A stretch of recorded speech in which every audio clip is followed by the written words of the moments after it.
কই মাছ কাটা হলেও কিন্তু বেশ মজা লাগে। হ্যালো এভরিওয়ান, আসসালামু আলাইকুম। সবাই কেমন আছেন? আলহামদুলিল্লাহ আমি ভালো আছি। আবারও হাজির হলাম আমার নিত্যদিনের ব্লগ নিয়ে। আজকের ব্লগে হচ্ছে কই মাছ রান্না করব ডিম সহ।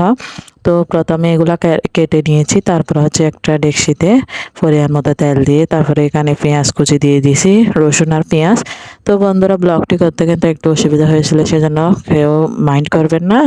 একটু মানে কষ্ট হয়েছে ব্লগটি করতে, তো মোবাইলটা বেশি নড়াচড়া করছিল বন্ধুরা। তো প্রথমে এগুলো লাল করে তারপরে হচ্ছে মাছগুলো ওখানে ঢেলে দিয়েছি। মাছগুলো কিন্তু মেখে রান্না করছি, মেখে রান্না করলে কিন্তু আলাদা মজা হয়। তো বন্ধুরা, মেখে মাছ রান্না করলে সেটা কিন্তু অনেক মজা লাগে আমার। তো আমি সবসময় মেখে রান্না করি, এই কষা রান্না থেকে কিন্তু বেশি মেখে রান্নাটা করি।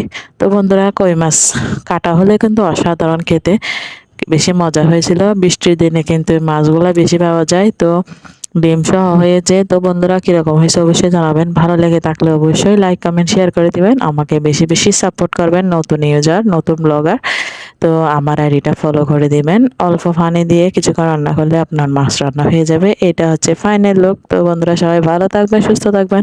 পরবর্তী ব্লগ নিয়ে আবারও হাজির হব। আল্লাহ হাফেজ।